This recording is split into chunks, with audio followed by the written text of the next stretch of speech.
This is our moment. I'm your host, Corey Phillips. Time to be great than today. Offtop Podcast.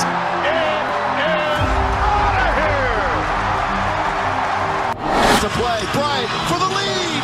Yes! Time!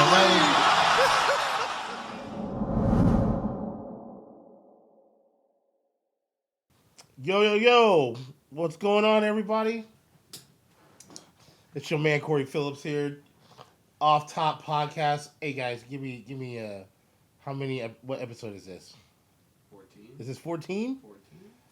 I was going to say 15. 14, 15. We'll figure it out, but welcome, guys, to the Offtop Podcast. Your guy, Corey Phillips here. Carson on the camera. Zach on the mic, on the ones and twos. How's everybody doing out there? Hope you guys have we've been gone for like a week. We took a week off. Had some stuff come up. But we're back now this week. A couple days before Christmas. Carson was out of town. He went to California. It's cool. It's all good. But we're back now. Effect. I hope you guys have been doing well. Got a couple days before Christmas. I hope you guys have gotten your Christmas shopping in. I still got some stuff to get, last minute stuff. I'm going to probably knock it out tomorrow. Maybe grab a couple things on Friday as Saturday is Christmas. But I hope you guys have been doing well. Like, subscribe, share the page. Follow me on Facebook, Instagram, Apple Music, Apple Podcasts, whatever streaming services you got. Tune in, share the page, like the video, comment on the videos, comment on the pages that we put up on YouTube and Instagram. So, got a lot to get into, a lot to unpack because we took a week off. A lot going on this week. We're going to talk about. I went and saw Spider-Man last week. Okay. We're going to get into that. I'm super excited to talk about that. Matrix. I'm going to see Matrix tomorrow night. So we're going to preview that. Got a lot of movies coming out too. Sing 2. My daughters want to go see Sing 2. But we'll try to get that in this weekend. I got some family in town. They're big movie buffs just like I am. So my aunt already said she wants to go see Matrix with me. She wants to go see Spider-Man. I'm like, I'm down to go see Spider-Man again. It was that good of a movie. We'll talk about that later on. Some NFL stuff. COVID is wrecking shop through the NFL, NBA, NHL. The NHL is putting a pause on their season as of today until after Christmas. On the 27th, they'll resume activities. No NHL player will be playing in the Olympics in February, so that's going to have huge implications on the Olympics coming up in a couple months. The NBA, same story, man. COVID cases scattering throughout most of the teams in the NBA. Now, the NBA, their players, 95% of them have taken the vaccine. So, but with this new variant out, people who even vaccinated are still catching COVID. So, but the protocols are a little bit different in the NBA and in the NFL, as you already know. I mean, cases like last week, Cleveland, Baltimore, the Rams, Seahawks, most teams had cases of COVID, but the Browns and the Rams were the hardest hit. Each of those teams having 25 players with COVID symptoms. Kansas City Chiefs, it's affecting them this week, as we know. Heard about Tyreek Hill catching COVID. His status for the game this Sunday is uncertain. Travis Kelce has already been out with COVID, so your top two playmakers, your two stars on the offensive end of the ball for the Chiefs could possibly be out this Sunday. So that's going to have some huge implications. We're going to talk about that. There's a bowl game tonight. Not really exciting. My Missouri Tigers were playing Army. Army with the late field goal to win it 24-22. But what I want to get into right now, the Pro Bowl rosters have been released. Now, these Pro Bowl rosters are tentative, depending on COVID situation or if some of these players are going to the Super Bowl. But I want to get into it because this is really interesting, and I want to just get people's thoughts. I want you to comment on the page, on the YouTube page, once it gets posted up, on some snubs on these Pro Bowl rosters. But I want to get into it because it just been announced today. And we're going to start with the AFC.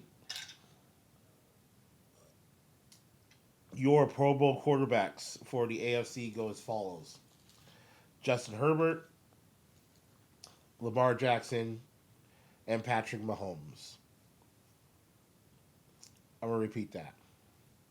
Justin Herbert, Lamar Jackson, and Patrick Mahomes. Now, you ask yourself, do all three of these guys are deserving to be on this Pro Bowl roster this year? Some can make the case that Josh Allen should have been on this squad.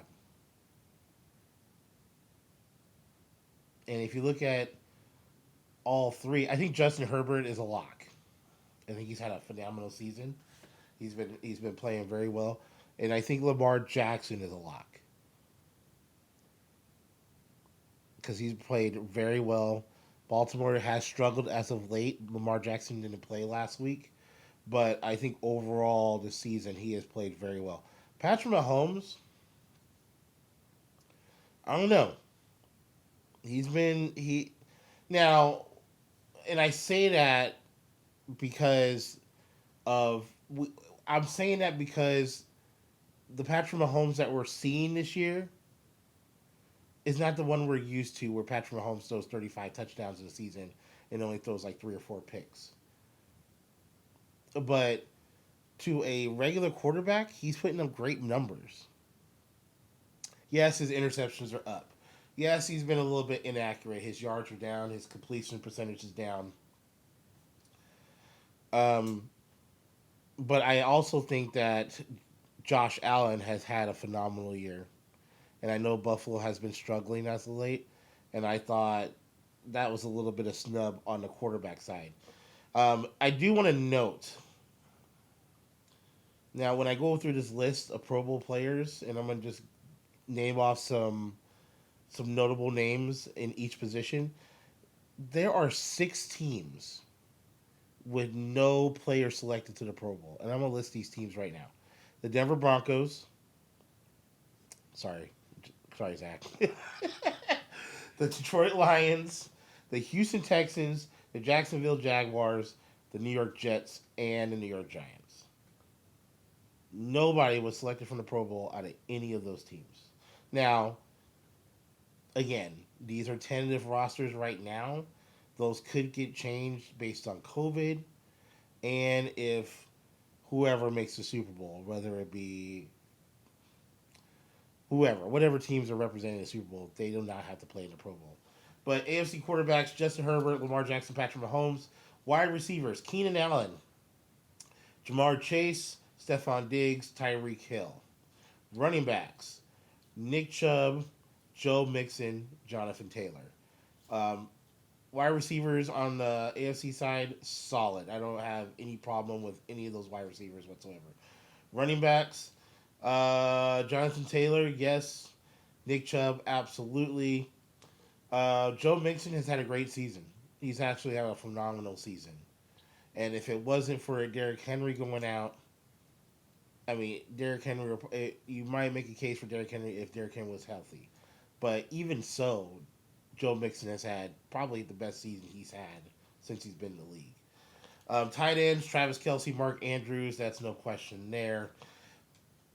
Let's see. Let me go down the list here. Defensive end: Max Crosby for the Las Vegas Raiders, Myles Garrett, Trey Henderson, the Cincinnati Chiefs. Linemen: DeForest Buckner, Carmen Hayward, Chris Jones. Outside linebackers: Joey Bosa, T.J. Watt, Matthew Judon. Inside linebacker: Darius Leonard, Denzel Perryman.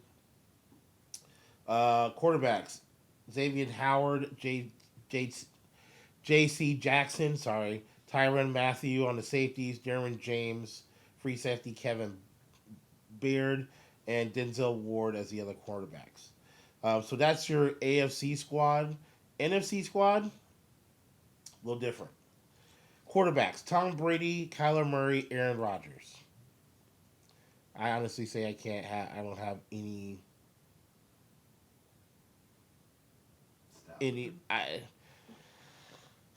Stafford would probably be my only one I would make a case for, but I mean, because Kyler Murray has kind of he was hot the first 7 or 8 games, but he's kind of fallen back to earth these last 3 or 4 games. But Matt Stafford, I mean, he's putting up tremendous numbers, and as I lead to the wide receivers, Devontae Adams, Justin Jefferson, Cooper Kupp, Debo Samuel, and Debo Samuel, you could put Debo Samuel as a running back if you really wanted to. He's got 5 rushing touchdowns in the last 5 weeks. He's doing double duty right now. Running backs: Alvin Kamara, James Conner, Dalvin Cook. James Conner's had a monstrous season. He leads the league in rushing touchdowns. Tight ends: George Kittle and Kyle Pitts. Good big shout out to Kyle Pitts. He's been phenomenal this year. I got him on fantasy. Tackles: Tyron Smith, Trent Williams, Zach Martin is a notable name as a guard. He'll be on there. Centers: Jason Kelsey for Philadelphia. Defensive end: Nick Bosa, Brian Burns, and Cameron Jordan. Interior linemen: Jonathan Allen, Kenny Clark, and Aaron Donald. You better have Aaron Donald on that list. You kidding me? Outside linebacker: Shaquille Barrett, Chandler Jones, and Robert Quinn. Robert Quinn's had a hell of a season with the Bears, even though the Bears are struggling. He's had a phenomenal year. Middle inside linebacker: Michael Parsons for Dallas. Michael Parsons has been ridiculous. He might be on my list as Defensive Player of the Year. Oh, and Bobby Wagner, who's a staple in the middle linebacker position. And then cornerbacks: Trayvon Diggs, Marshawn Lattimore, Jalen Ramsey, and Darius Slay. I have no question on any of those. Free safety: Quandre Diggs, Seattle, and strong safeties: Buda Baker and Harrison Smith. So the NFC is pretty much set. I do have I have a little problem with the quarterback position. I mean, to be honest with you, I mean, you're not touching Aaron Rodgers or Tom Brady. They both have phenomenal seasons. You could make a case for Matt Stafford switching out with Kyler Murray. Um, yeah, that's the only quarterback I can see that can make a case. Because if you run down the rest of the list, who else stands out on the quarterbacks in the NFC? Dak Prescott, maybe. Um, but he still hasn't had a phenomenal year. Um, there's really nobody that I can think of that's blown your socks off. Russell Wilson has been off and he's missed games. So I mean, I'm okay with this list, especially with the quarterbacks and the safety. Um, I'm surprised that a Seahawk got on here, to be honest with you, let alone two. Um, but you got to give it up. Now, I'll give it up to Quandre Diggs. He's played phenomenal all season. In light of everything that's going on with the Hawks right now, and Jamal Adams, he better not even sniff this list. He's just, but that's another story for another day. Now, as you know, we had a lot of football these past few days with the schedule changes. They moved the Seahawks Rams game to last night, and if anybody watched that game, that debacle of a game, if you're a Hawks fan, but if you're a Rams fan, you're jumping for joy. You're tied for first place. The Seahawks season is pretty much done. They're not mathematically out of it, but they're out of it. They need to win all their games and need help. It's just not like it's going to be their first losing season in the last 10 years. So the question was asked, is it time to move on from Russell Wilson? I mean, being time to them to move on and actually making it happen are two different things. because the Seahawks are going to ask for a king's ransom for Russell Wilson if they were even to shop him around. What team has that type of equity to get back to you as an organization in return for Russell Wilson? Something's got to give. And I don't know if there's any team except for a team that wants to hold on to their pieces. You're saying Denver. I'm not buying that. Denver. Everybody doesn't want to go to Denver. it's. I mean, that's a likely landing spot for Aaron Rodgers. But they got the equity to go get them. Like what? What do they have? They got draft picks. They got 2 first rounders this year, my guy. They need players right now. They don't need draft picks. They have players to give right now. Bradley Chubb, Justin Simmons. So you're just gonna give up the farm for one Russell Wilson, who, be honest with you, has not looked sharp. They don't need to give up the farm for him. And you give Justin Simmons, I mean, Chubb, and 3 first rounders. he doesn't work the middle of the field. I mean, okay, I'm gonna break this game down from last night because it really pissed me off for a second. I mean, hey, look, I'm the biggest Ram fan, and I was happy as hell. But to see the wide open looks that Russell Wilson was passing up on, you wonder why DK Metcalf gets pissed off. I mean, he was so wide open on so many plays. It was ridiculous. Russell Wilson not looking, not doing his check down. He's holding on to the ball too long.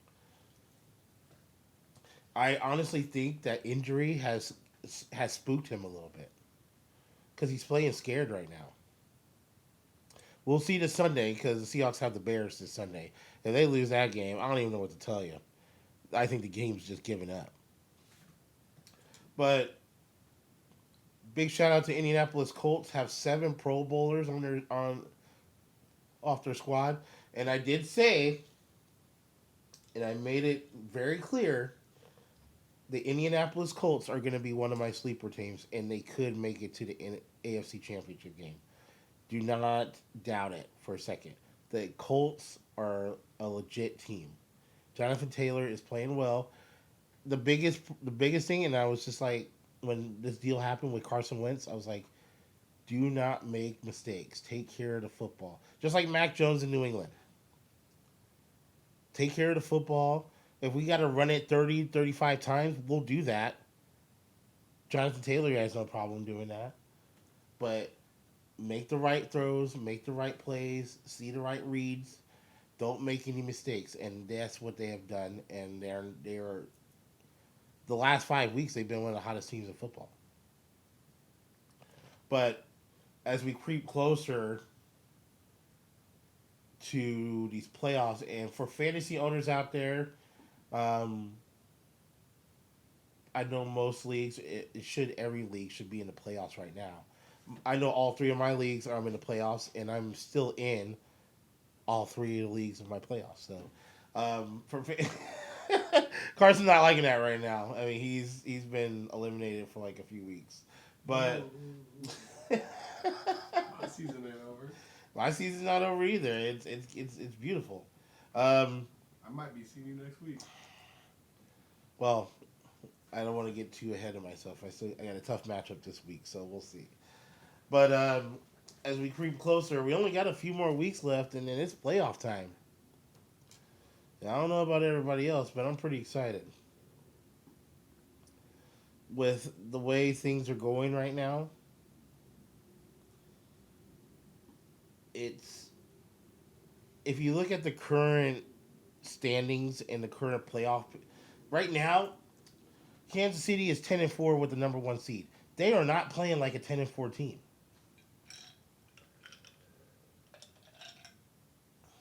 New England, with that loss last week, moved down to 9-5.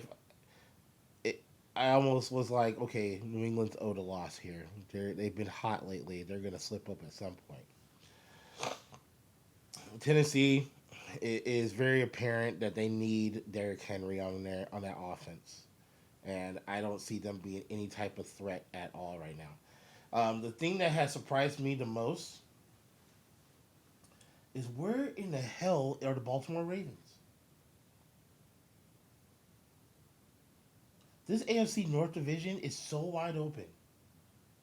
Cincinnati leads the division at 8-6, tied with Baltimore, but they hold a head-to-head. Pittsburgh is 7-6-1, and Cleveland is still in the mix at 7-7. This is crazy. Baltimore was a number 1 seed a few weeks back, and they have slipped out of the playoff picture because Buffalo's still the 7th seed, the Chargers are 6th seed, and Indianapolis is the 6th seed. They're all 8-6. Vegas and Denver are still in the mix, and Miami. You mean to tell me you have 1, 2, 3, 4, 5, 6 teams that are still on the outside looking in that still have playoff shots? And the crazy part about this is none of the teams in the AFC have clinched playoff berths yet. There's only one team that has clinched a playoff berth, and guess who that is? That is the Green Bay Packers. They are sitting at 11-3. Those lonely Green Bay Packers that everybody was like, oh, they're dysfunctional, they're going through it. Aaron Rodgers wants out. All the drama on the offseason and stuff. Aaron showing his pinky toe.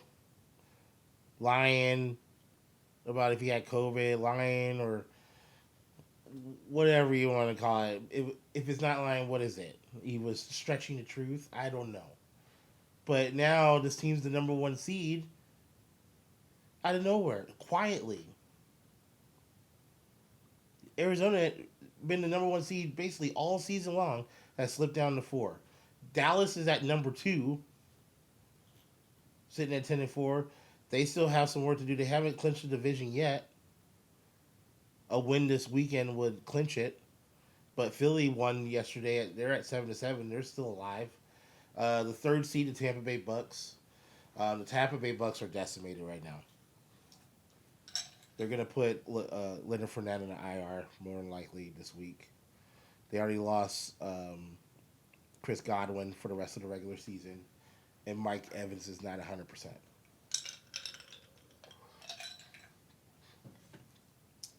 So Tampa Bay's in a little bit of trouble, but they're sitting at 10-4. Arizona's the 4th seed.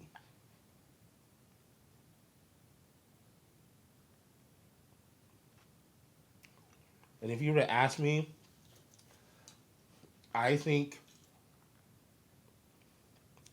the Rams are going to leapfrog Arizona and win the NFC West. There's going to be 3 teams out of the NFC West to make the playoffs. Arizona, Los Angeles, and San Francisco. San Francisco's the 6th seed, LA is the 5th seed, and Minnesota is the 7th seed right now.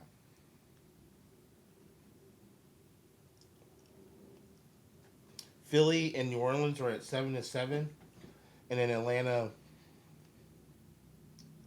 and Washington with an outside chance of getting in at 6-8. So the NFC is shaping up to be a little bit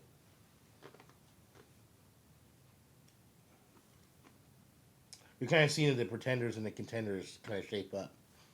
Now, I think there's going to be some seeding changes. I don't know if Dallas will be able to hold on to that number 2 spot with LA and Tampa, Arizona breathing down their throat because Dallas will slip up because that's what they do. Sorry, Carson, but that's what they do. Look at the schedule. I mean, we got the Cardinals. That's You have the Cardinals. That's it. I'll pull up Dallas' schedule right now. Washington, Cardinals, and the Eagles. I think the Eagles are going to beat you guys. Did you watch that game yesterday? I did. Jalen Hurts is coming to play. He's like, we're going to make the playoffs, and we're going to get some heat. Washington can still beat you guys. I don't think it's going to happen, but they could. In Arizona, I don't give you guys a shit. I'm not going to say that. But it's in Dallas, and Kyler Murray is from Texas, and he plays well in AT&T Stadium. So I'll give you that. But we'll see. Do I think Dallas can lose all 3 of these games? They could. I don't see them doing it. I think they'll lose one of them, maybe two. I can see them going 11-7, dropping down to a 4 seed. We'll see. But it'll be interesting down the stretch. But this AFC is nuts. This AFC is nuts. And there's some big games this week. If you look at the matchup tomorrow night, you got San Francisco and Tennessee. Huge playoff implications there. Who else you got? Christmas Day, you have Green Bay and Cleveland. That's a huge game for both teams. Buffalo and New England, a rematch from 2 weeks ago. That's a huge game there. The Colts and the Cardinals this week. That's a big game as well. Pittsburgh and KC. Well, who knows the status of Tyreek Hill or Travis Kelce? We're going to see on that. LA and Minnesota, that's also a big game as well. So there's a lot of... and then Denver and Las Vegas, the winner of that will be eliminated. And then the loser of that will be eliminated. And then, Baltimore and Cincinnati, first place on the line. That's a huge game. So this week is filled with good matchups. Crazy matchups. Some other things I wanted to get into before I get into Spider-Man, because I really want to talk about it. Oh yeah, we got a present. I got a present. So, I was told I needed to wait until I was on air to open this thing. So, we're going to see what this is. What? Is it melted? Drumsticks? You gotta open the box. What's this? Oh no. What? Yeah, you know who that is, right? What? Oh my damn! I don't even know if I can fit this. It's a triple X. Wow! But high school Kobe Bryant jersey. Wow! That is dope. Yes, sir. Now, if anybody don't know, Kobe Bryant is like my all-time favorite player. I idol the man. He is amazing. This is classic. Thank you very much. Oh my god. Fuck yeah. Oh, how much hair is this? Thank you, man. This show isn't possible without you. Take a look. Take a good look. Yeah, right. That's a one of a kind right there. That is a wonderful kind. Oh my god. You know, Kobe That's high school beautiful. jersey. Woo! R.I.P. Kobe. R.I.P. Miss you. I'm gonna cherish that. And that'll go well with the 24, and I got the 8 too. Yeah. So man, look at that. Look at that. That's my boy Kobe. I almost got Kobe number 8, but I already have one of I those. figured you already had one. Yes, I have the Kobe 8s. So it was between that and the All-Star jersey, and I went with the high school. Yeah, I got Kobe. I have the gold one with the number 8. And then I have the white Hollywood version of the Lakers jersey with the 24, and I have the purple 24 jersey. So it's coming together. Yeah, my collection is coming together in the Kobe Bryant jersey. And just my Lakers gear in general. I mean, I got the LeBron, but he just switched numbers to 23 to 6. I know. So I gotta figure out. I had a fishtail and try to find a number 6 LeBron jersey. But I actually want Anthony Davis. Oh. I like me some Anthony Davis. I want Melo. Melo too. Yeah. Melo Lakers jersey. And I still got. I mean, I got so many jerseys. I got Damian Lillard at home. I got my Shaq jersey. Michael Finley when he was with the Dallas Mavericks. I got my Jason Kidd jersey when he was with the New Jersey Nets.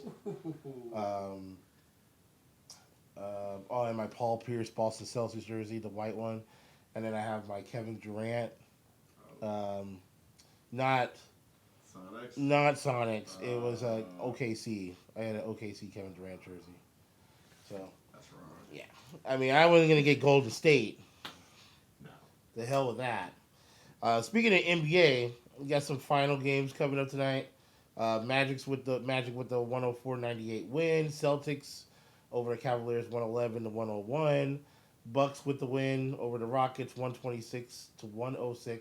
The Bucks have been kind of quietly moving up the ranks. You know, they're 20-13 right now. I mean, the Rockets are just a terrible team. This is their, I mean, they're just awful. But I mean, slowly but surely, the Bucks are coming up. Clippers with the win, 105-89. I watched part of this game tonight. Clippers stay above 500 at 17-15, and that leads me to my Lakers. Speaking of the Kobe Bryant jersey, the Lakers have been struggling. We found out last week. AD, Anthony Davis, was going to be out 3 or 4 weeks with a strained right knee. Got hurt his first game back from a previous injury. So the dude comes back from injury, gets hurt again. Lakers are struggling right now. The Lakers are 16-16 with the amount of talent that this team has. Trevor Ariza coming back. You know, you signed Isaiah Thomas to a 10-day contract. You've lost 3 straight after being 3 games over 500. Russell Westbrook seems tired, depleted. I don't know, man. LeBron's not really saying much, but you sense the frustration when he has these interviews and stuff like that, and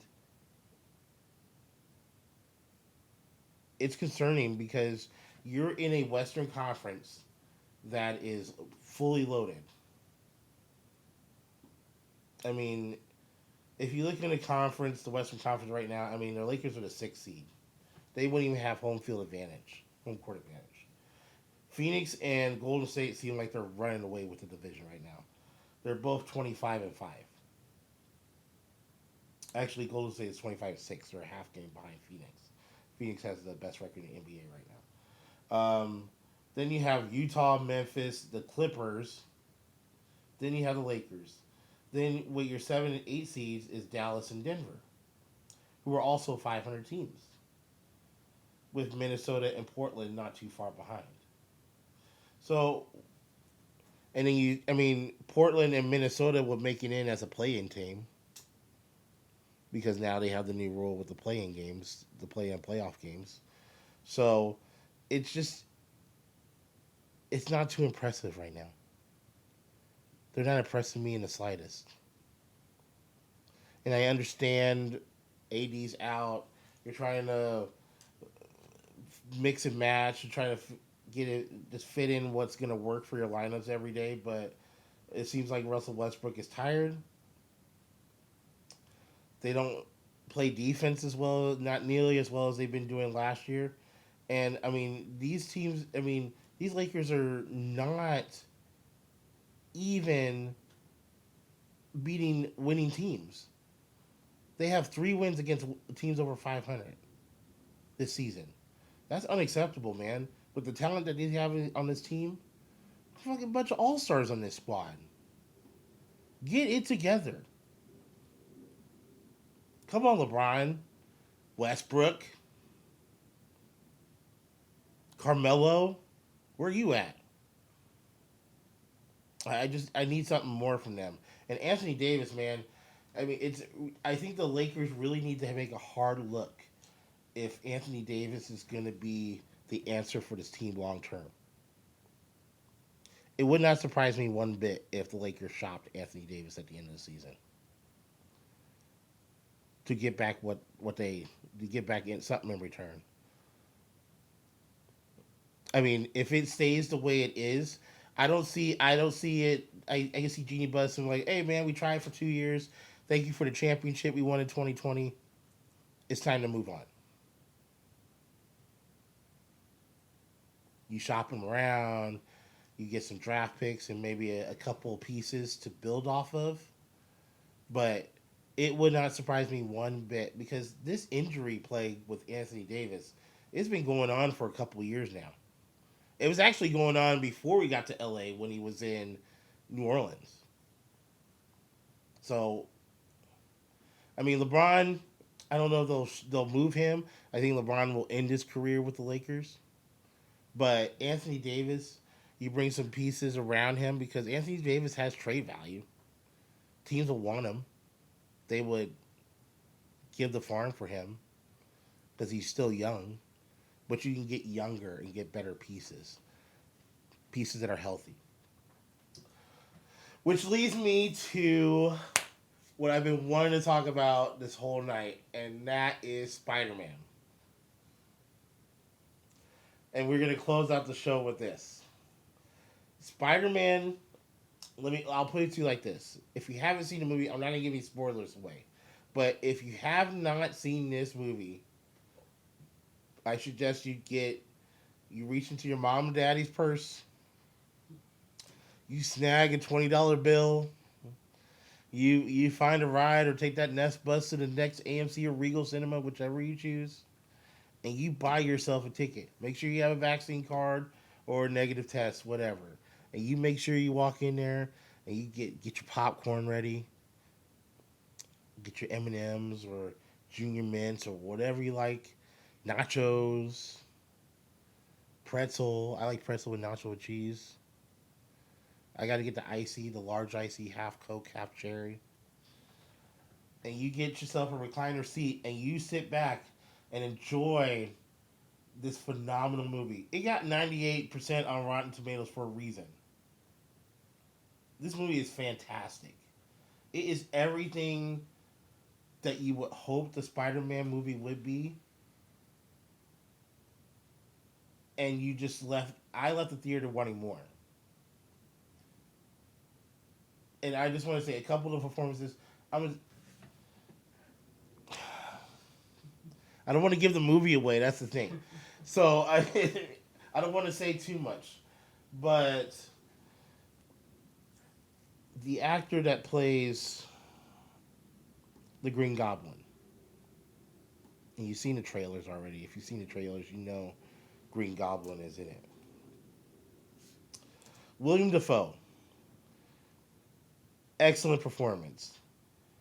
It was just everything that you want in Spider-Man. It's just, out of all 9 Spider-Man movies I've seen, this is probably number 2, maybe number 3 on my list. If you look back on it, the Tobey Maguire Spider-Man 2 is my favorite, with Doc Ock.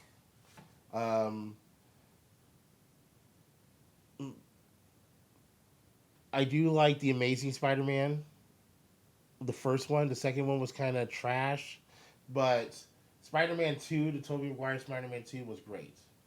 And I put that Spider-Man Into the Spider-Verse, if you haven't seen that movie, that is a phenomenal movie. Even though it's animated, it's a phenomenal movie. The second one, they're already working on that as we speak. But that is a phenomenal movie. Overall, I give it 9 stars out of 10. It was a fantastic movie. It was emotional. It was action-packed. It was funny as hell. There was Easter eggs all over the place. It was great. Why not 10? Why not 10? Because, I mean, no movie ever gets a 10. That's a perfect movie. There's no perfect movie for you? No. What? Except for The Godfather Part 2. That's probably my perfect 10. Good choice. And Lord of the Rings: Return of the King. That's a perfect 10. Also an excellent choice. Did you know that Lord of the Rings? I'm gonna give you a fun fact. You know he's never seen Lord of the Rings? And okay, Carson, you've never seen Lord of the Rings? Okay, Lord of the Rings: Return of the King, which is the third of the trilogy, was nominated for 11 Academy Awards. No other movie has swept and won every single category like that. Ever. It's the only trilogy besides The Godfather that has been nominated for Best Picture in all 3 movies. Return of the King is an epic movie. Just the battle scenes, in that flick. I mean, you can give a close second to The Hobbit, The Battle of the Five Armies, or is it Battle of the Five Armies, Battle of the Three Armies, whatever it is, Battle of the Five Armies. That was epic too. But Return of the King was it was amazing. So I would suggest you watch. My daughters, Carson, you're not alone because my daughters were like, "Hey, we've been watching Lord of the Rings all week," so they were like, "I've never seen Lord of the Rings," and I'm like, "Do you like Harry Potter?" And she's like, "I love Harry Potter." It's basically the same thing, but a little more guts and gore and action and stuff like that. So 9 stars out of 10. I'm not giving it 10 because there's only a few movies reserved for 10 stars in my view. But tomorrow night I am going to see The Matrix Resurrections. Now there's been mixed reviews on this movie. Um, it didn't get the reviews like Spider-Man No Way Home. Spider-Man No Way Home was good reviews across the board. There was like maybe one or two negative reviews that I saw. The Matrix Resurrections has gotten some, it's been like 50-50. People are all over the place on this movie. So I'm interested to see how this movie is going to lay out. Is it going to be a little more nostalgia like the first Matrix? Because the first Matrix was epic. It was a great movie. The second two are more CGI action filled, especially the Matrix Reloaded. And I like the Matrix Reloaded. The Matrix, what was the third one? What do they call it? What, I don't remember the title of the third one. But the third one, it was okay. It was all right. There were some cool scenes and stuff like that, but it was underwhelming. But I'm excited to go see this movie. I'm also going to see Sing 2 this weekend. So for you parents out there who are looking to find a good holiday movie to go take the kids to see, hearing great reviews on Sing 2.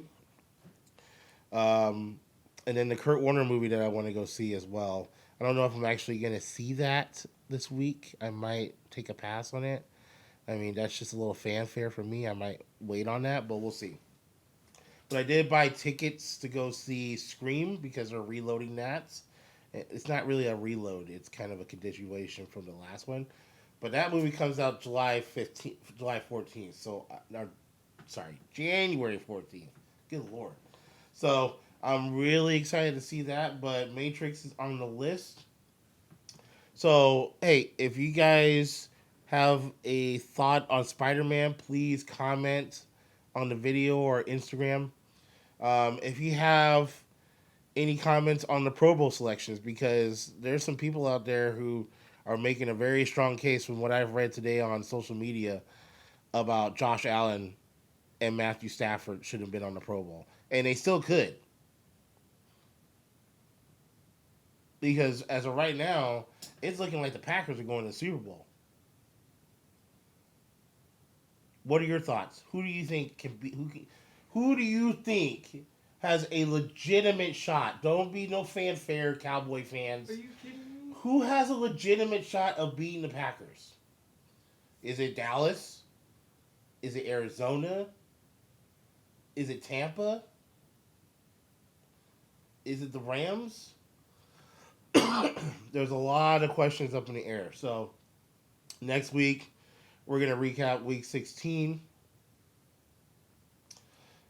We'll recap week 16, and we got some WWE stuff because next Saturday night is WWE Day 1, first pay-per-view of the new year. We got title matches galore. Brock Lesnar versus Roman Reigns for the Universal Championship. So this week is all build up to that match. I am super excited for this pay-per-view. And you got a fatal 4-way: Seth Rollins, Kevin Owens, Big E, and Bobby Lashley, a fatal 4-way for the WWE Championship. That pay-per-view is on Saturday nights. I'm super excited for that. New Year's Day. And then next week, we'll get into some Week 16 recap, preview that, and then we're going to talk about The Matrix. So, you guys, please, appreciate you guys. I love you guys. Like, subscribe, and share the page. Share it on YouTube. Share it on Instagram. Share it on Facebook. Tell your friends, tell your neighbors, tell everybody. I want to get this show worldwide so I can upgrade, everything from the lighting to the sound to guests to stage setup, everything. I want to get it. I just want to get this live and rolling. So I love you guys. Thank you. Until next week, we will talk to you guys soon. Peace and love.